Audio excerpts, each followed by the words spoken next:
Hello, welcome inside the Hera Press Box. I am doing things a little bit different tonight as Alyssa is not going to join me. She has prior commitments, so it'll just be me, and we'll see how much I can run this thing into the ground.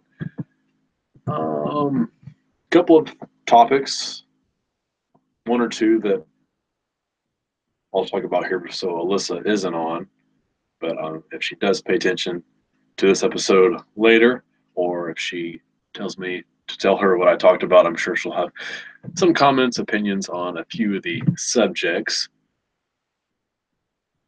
First, typically we run through scores, updates on the week that we are finishing up.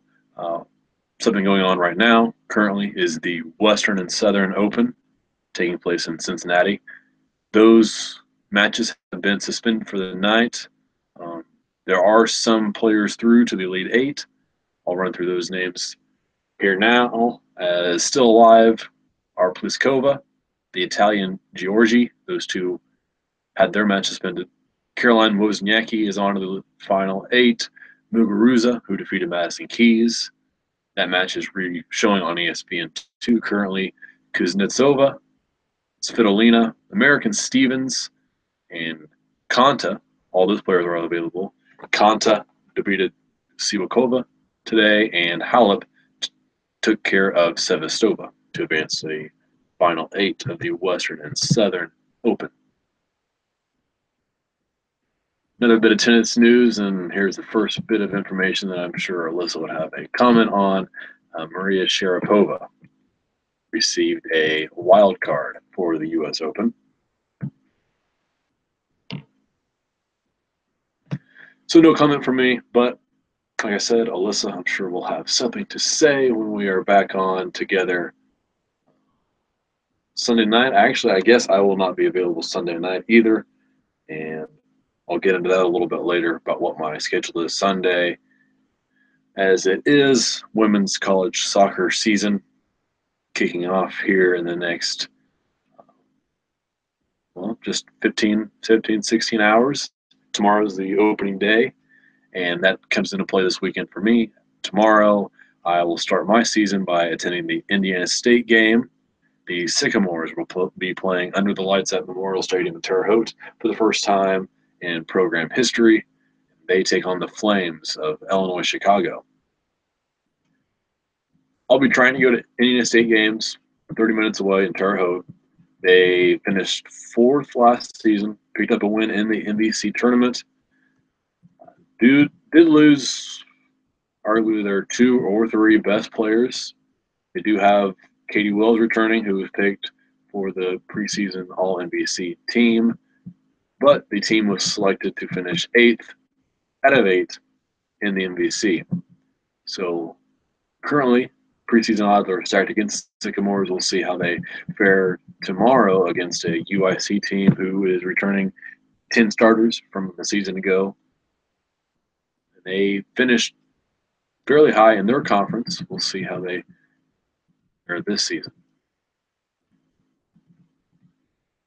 And that Flame team, I might be watching them again Sunday night. I'll go ahead and talk about what I'll be doing on Sunday. The Red Stars and FCKC play Sunday evening. That game is at 5 o'clock at Toyota Park in Bridgeview, and I will be going to that game. My plan is to go to a game, college game, before then. So I've been trying to figure out what game we'll go to. The Flames play at home against Eastern Michigan. My other options were Chicago State and Northern Iowa, and then Illinois and DePaul, Illinois State, Northwestern. Illinois State, Northwestern is the biggest matchup game, I guess you would say. Illinois State making it to the tournament last year. They return some of their goal scoring. They did lose their double-digit goal scorer from a season ago, but Northwestern is ranked. Northwestern has Lauren Clem, who we talked about a couple weeks ago being the best goalie in the conference. Illinois and DePaul being an interesting game to go to, but both those games start at 1, and if I were to stay for the whole time, I'd probably just be getting to the Red Star game as the first touch was underway. And the problem with that is, and I think we've talked about here, is that the giveaway at the Red Star game is a Sofia Huerta bobblehead. And even though it doesn't really look like her, I'd like to have one. I've been talking about, setting up different memorabilia like bobbleheads and different items that you would purchase at a game through a gift shop, at the store, putting those on my desk, kind of advertising those teams. So that'd be something to start that collection. So I'll get there, and who knows, maybe I'll hang out after, get her autograph. I do have a priority as Brittany Ratcliffe will be playing. I have not tweeted and said, hey, I'm going to be asking for your autograph, so let's hang out a little bit. You should hang out, a couple minutes on the sideline after. So we'll see if I can at least get one autograph. It has been about a little over a year now since I got Daly's autograph there. So looking forward to this weekend, soccer-filled weekend. Looks like it'll be good weather down here. I have not checked the forecast for Chicago, but I will take my chances with that weather. Talking more about college soccer, predictions are out, and you heard mine from, that's been a couple weeks ago. I wanted to go ahead and get mine out there before we did have the Chris Hendersons and Jennifer Gordon make their predictions. So you heard my predictions. Florida State winning the championship over Stanford, and I had SMU and Miami coming from a little bit lower in the rankings to get to the Final Four before they were defeated by the Seminoles and the Cardinal.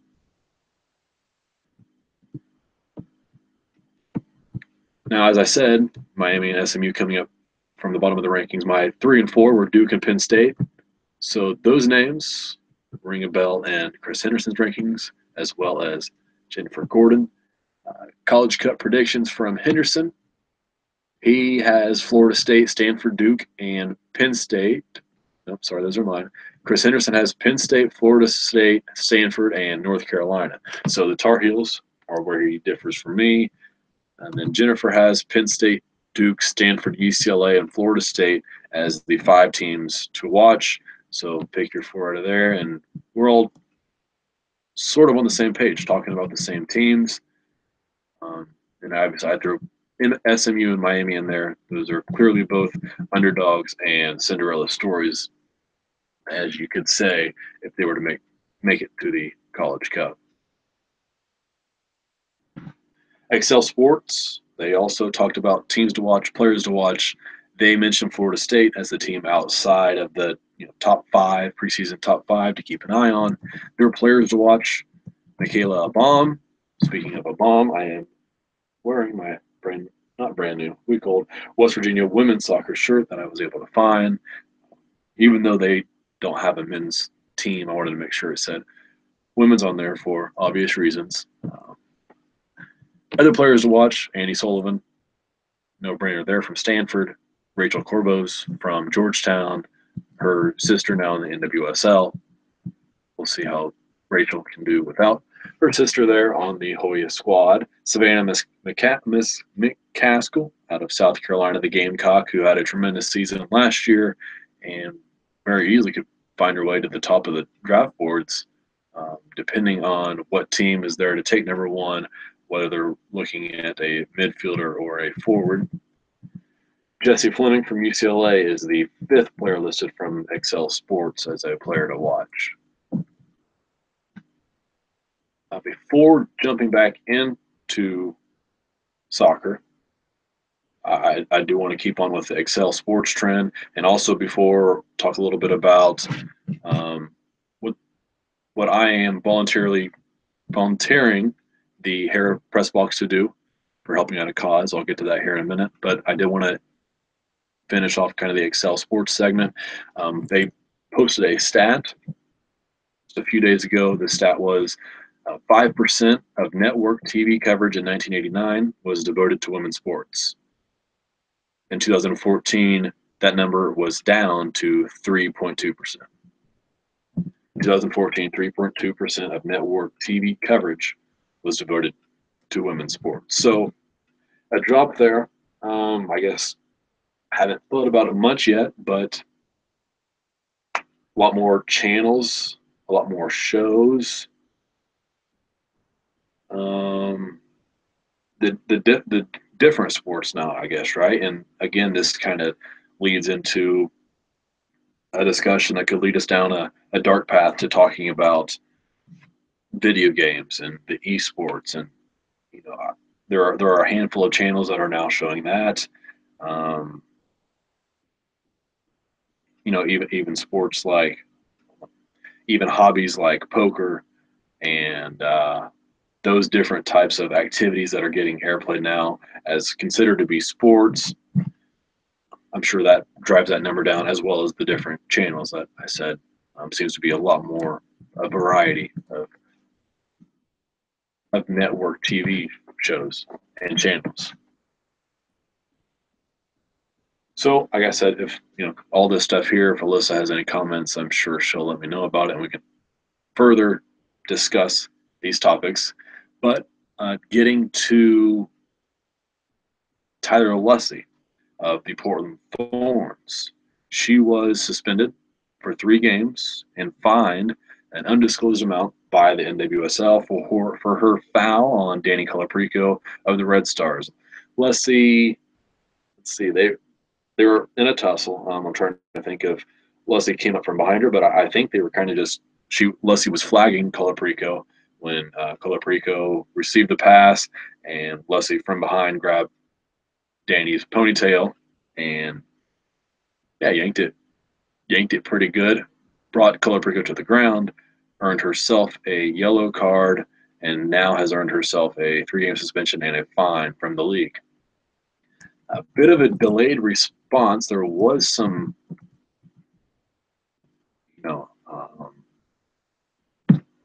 feedback from the public wondering when this was going to happen, what the league was going to do, because Mark Parsons, Portland's coach, said in a statement that it was unintentional and Leslie didn't mean to do it. But go watch the video, decide that for yourself.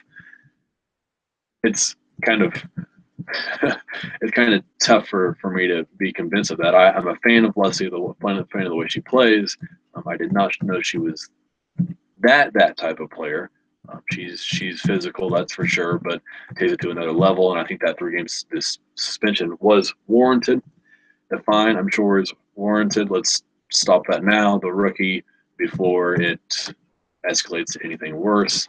But funny thing about that delayed response and kind of the outcry for, okay, hey, league, let's do something about it. Kind of similar to a political delayed response that we've had over the last couple of weeks. And that leads into a good way for me to talk about something that I've been terrified of since November, and that is our women's professional teams going to the White House to make visits after they win championships. And it's only the WNBA, as far as league champions, that go and visit the White House, and the national team, U.S. women's national team, soccer team, have visited the White House during their run here in the last couple of decades. And then obviously Olympic teams are up there on the invite list. Let's say if they medal at the Olympics, they would be invited. So obviously I get to thinking about, one, do these teams go? Say the WNBA team, the champion, whoever wins the WNBA. One, they're invited, right? I don't see. I mean, that's just an easy invite to send, and I don't think anybody lets the administration overlook that. As far as, hey, let's at least put ourselves out there to say we acknowledge your accomplishments. If you want to come visit, you can. I don't expect it to be overly exciting towards those players. So I think they get invited. Do they go? My hope is they don't.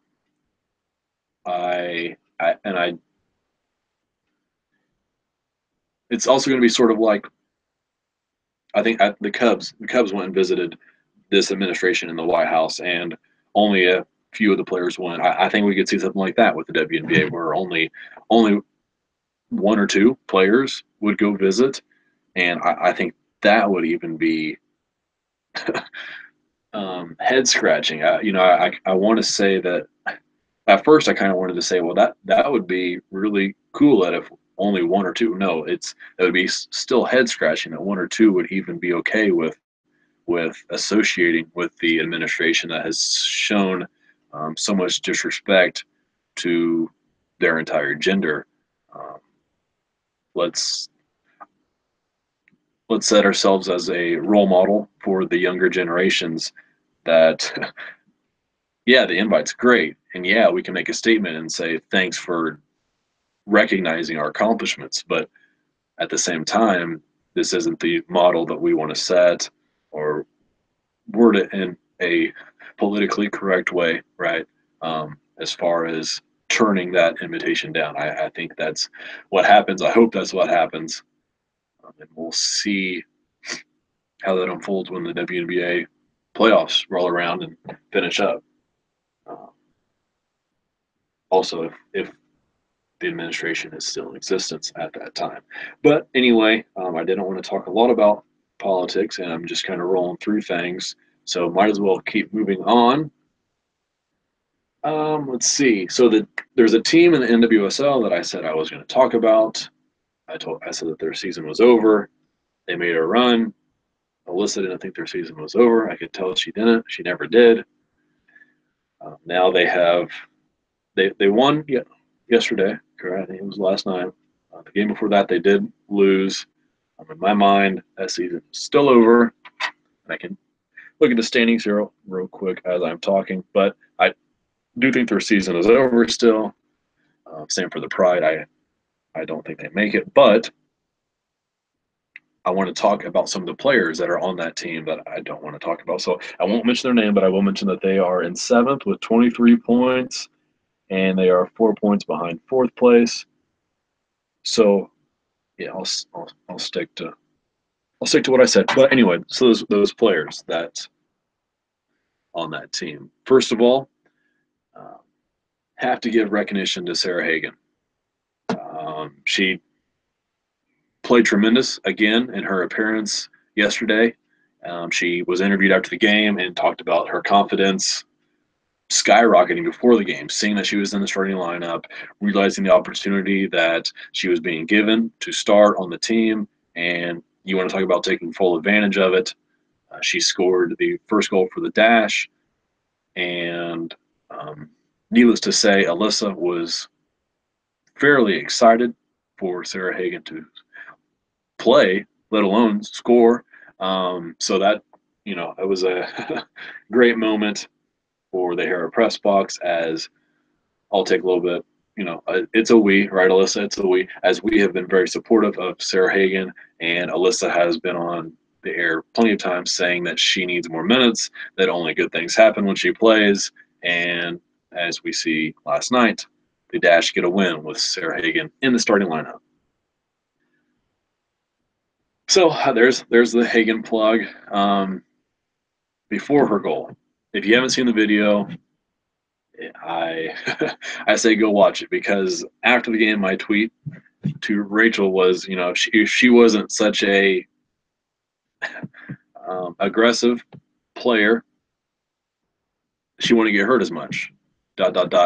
But she wouldn't be as awesome either. So I told her don't stop, because to get to this goal for Hagen to score, the ball sent into the box and Daly crashes at 100 mile an hour, just like Rachel does 24/7, and gets punched in the face, but is able to get her head on it, which in that kind of tosses it back to Hagen, over to the side to Hagen, who then rips one into the top of the net. So it's, and I was texting Alyssa during the game. It's just incredible to watch Rachel play. Her pace, her energy. There was a play, Nichelle Prince, I think, received a foul call on her. The goalie, she got tangled up with the goalie, and the foul wasn't warranted. And Nichelle wasn't going to score, but it was just just kind of in the in the match, in the moment of the match, And next thing you know, Rachel's barking at the ref, typical Rachel Daly. But this was for sticking up for Nichelle Prince, is just awesome to see. And then after Hagen's goal, after Hagen's second goal, sorry, Rachel was messing with her eye because Sarah had gotten poked, clawed, scratched in the eye, so they had her bandage up. But Rachel was over pulling up her eyelid, looking at her eye to see if she was all right after her second goal. So really, just two tremendous performances by, I guess you could say, Alyssa and I's players. So that was great to see from the team that I will not mention. Almost said their name, that I will not do it. So that was awesome to see, and haven't done a weekly daily report in a while, so that would give you right there 2 to 3 minutes of that. So I did want to mention that. Finally, there's a third member of that team that I wanted to talk about, and that member is Amber Brooks. So Amber Brooks has entered onto a website called classy.org, and she is trying to raise money to sponsor counseling sessions and spread the message of hope, love, and healing. That is her donation fundraiser on classy.org, and the headline is, this is in honor of her father and World Suicide Prevention Day. And I'll just read quote for quote what she has here. As many of you know, I lost my father to suicide in 2009.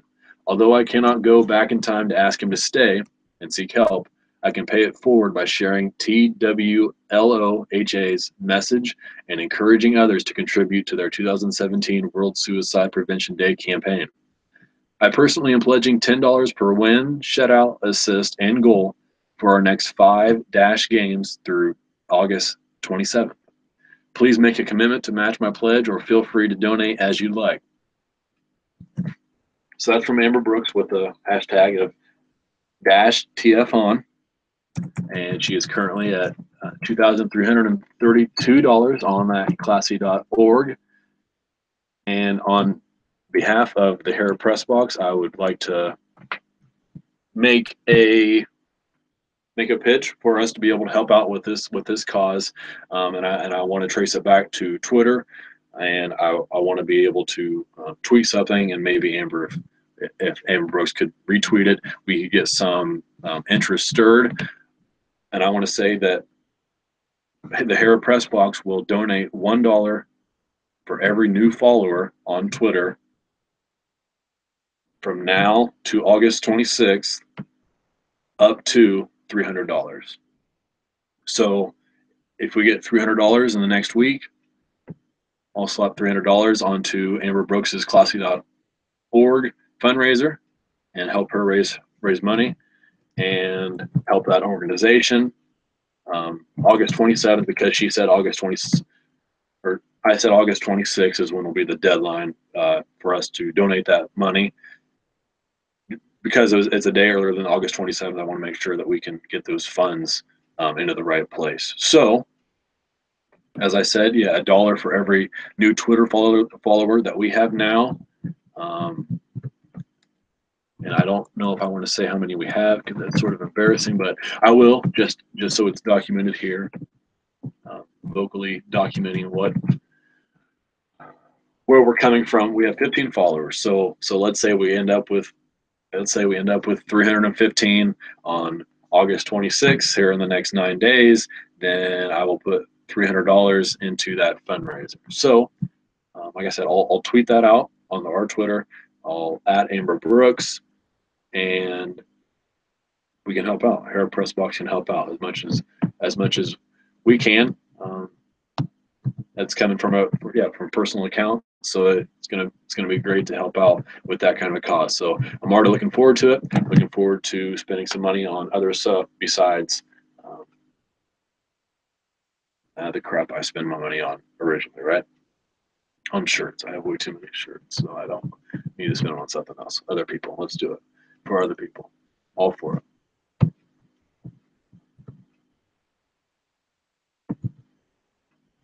Switching sports now. The NWHL draft was tonight.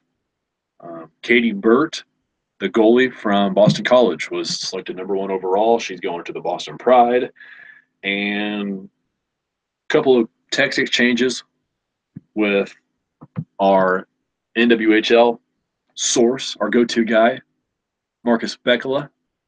And him and I kind of talked about a couple of different points about this draft, just real quick. First of all, he mentioned that Katie Burt is on pace to be the winningest goalie in NCAA history. She should be able to do that this year, and so that right there, I guess, is worthy of a #1 selection, right? He also speculated about sort of this East Coast bias, and that was brought up because the one thing I mentioned to him was that there were 0 Badgers, 0 Wisconsin Badgers, and 0 Minnesota Golden Gophers selected in this draft, and that's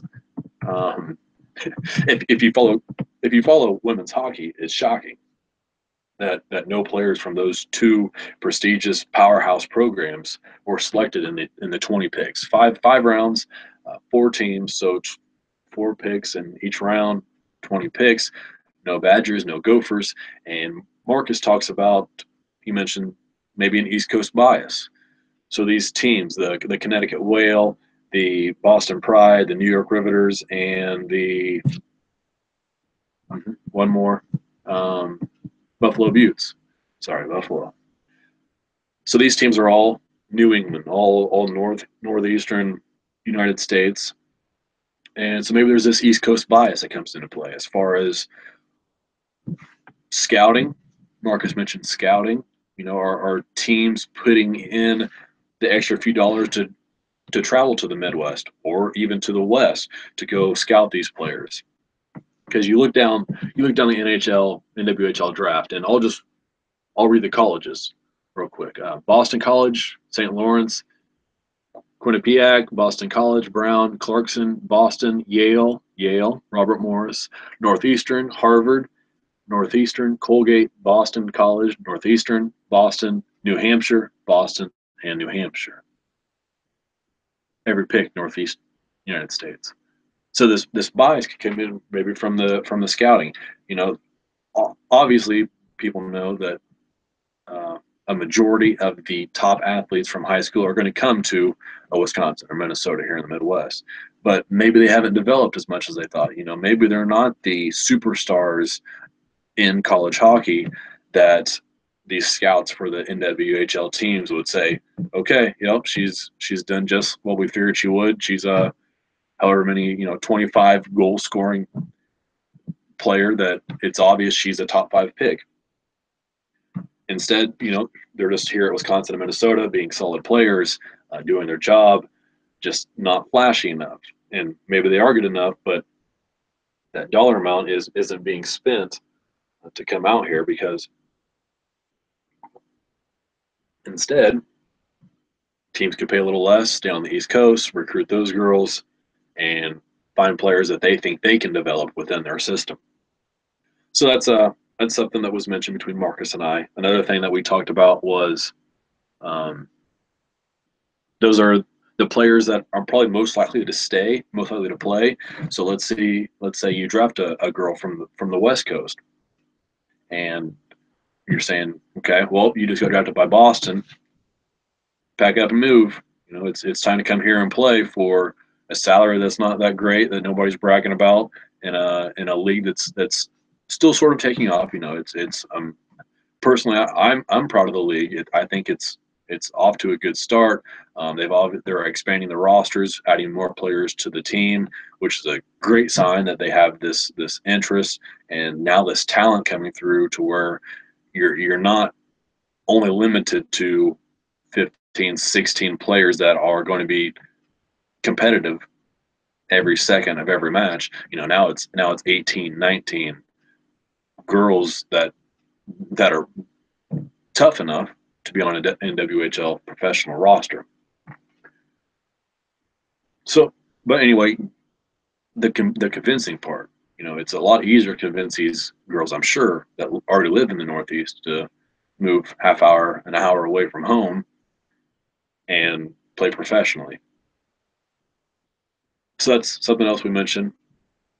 One more thing we talked about was,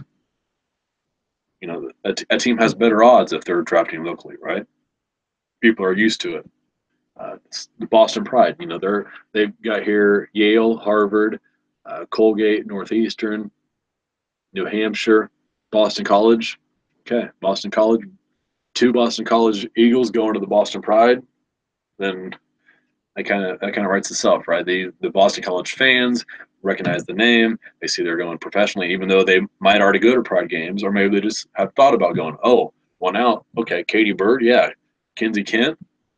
I really like them at Boston College. Why not drive 5-10 minutes to go watch every one of the professional games? So I think that comes into play, and hopefully we start to see some of that show in numbers, right, as far as attendance goes. I, I haven't seen attendance numbers for the NWHL. It's something we can look at.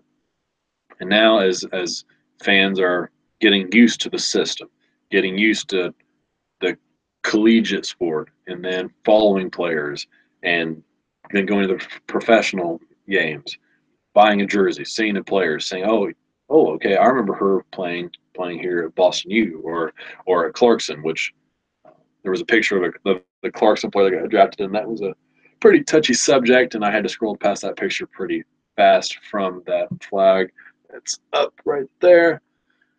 But anyway, yeah. So that's what we talked about, and yeah. So Marcus will be our NWHL guy. We'll talk to him more as the season inches closer and closer. I did not pull up his schedule to see when that would begin, and I know that Alyssa and I had looked up to see when those teams played, but I can just take a second right here and quickly look and see if they have October 28th. They have 2 games listed, and then, yeah, so that's when it starts, because then November, every Saturday, there are games being played. So October 28th is when the season starts. I'll try to look in to see kind of what the streaming does. I don't know if they're closer to what the National Pro Fast Pitch League does, or maybe what the WNBA does, or NWSL. I'm not sure if it's free, so I won't even speculate, but I will look into that. Speaking of the NPF, real quick, their playoffs have started, the Professional Fast Pitch League. But before playoffs began, last night they had their award banquet, and Kelly Kretschmann won the Player of the Year. She plays for the San Antonio Pride. And then tonight was the opening games of the NPF playoffs. The Pride beat the Chicago Bandits 4-1, and this is a best of 3 series. These first couple of series, so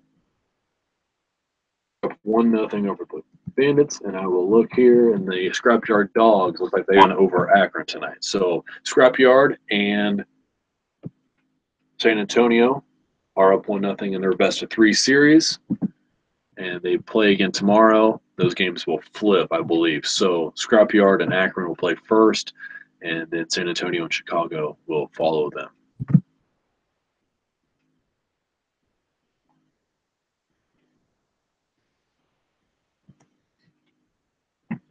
Looking here, I'm not sure if I have too many other topics I wanted to talk about. I think I got to just about everything I wanted to, at least go in detail with about a couple of things I wanted to talk about, and I might wait until Alyssa's back, and I think I will. So, one, this paying college athletes. How is that different for female athletes? Because I think that just opens up, right? It opens up a new can of worms when I think you're going to have opposition. You're going to have 2 sides as far as pay the girls just as much as the guys, or no, that doesn't make any sense. I think those 2 sides are. I mean, it's going to be a line in the sand, and it'd be very interesting. I don't know if I'd even want to get into that conversation, and that argument kind of makes me not even want college athletes to be paid,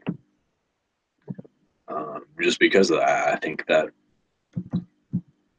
really becomes a easy way to disrespect the women's game. And obviously, I would not like to see that. Let's avoid that at all costs, which would mean let's never pay college athletes, which I'm completely fine with. Even though we've had comments in the news lately about how school and athletics don't go together. Fortunately, those are not our female players making those comments, so that's a point for the girls. Something else I wanted to talk about was the WNBA playing practically right after the college season ends. NCAA championship was April 2nd, and then WNBA started on May 13th this year. So just wanted to talk about how that, one, affects the players, two, how that affects the league. I don't know if I'll be able to find any numbers or research as far as do we see a decline in the rookies in that first year after they've played for, what, seven months in a row, 8 months in a row from the beginning of NCAA season. So that's something I would like to look into. Maybe, I don't know if we'll be able to ask around and find the data that would help support either side of that argument, whether or not it's hurting or helping the players. I guess my initial thought is that the fans just watched all that NCAA basketball and they watched the tournament this past year when Mississippi State was able to knock off UConn, and then South Carolina with their star power was able to take the championship from Mississippi State. And everybody who's watched that kind of has these players fresh in their mind, and now they're interested in what they do next, right? It's still at the front of their mind. They turn on a WNBA score, maybe it rolls across the bottom and say, oh, okay, there's so and so from UConn, so and so from Mississippi State, South Carolina, and so I think that helps a little bit. And maybe you start to maybe you follow a player such as Kelsey Plum from the NCAA tournament to the WNBA, and now you start to pay attention to more of her team, and then you do the same thing next year where a player comes through and goes to a different WNBA team, and you follow them, and that just sort of expands. That's honestly sort of kind of how I paid attention to the WNBA as far as following a couple players into the league, paying attention to that team. Either they got traded or I just obviously, I've probably talked on here about how many favorite players I have in college women's basketball. So it's easy for me to spread out my attention through the WNBA. So that's something I'd like to talk about, and then maybe figure out a way of how it hurts besides the rookie wall that rookies have to hit. Obviously, they have to avoid the NBA schedules, as most teams play in the same arena. So, for us to say, well, the WNBA needs to change and they need to give these girls a bit more of a break from the college season, it's probably not doable. And like I said, I don't have any true problems with it, but I would just like to see numbers wise if there's any decline over the season from viewership, how they stack up against the NCAA numbers, and then player stats. Like I said, the rookie stats.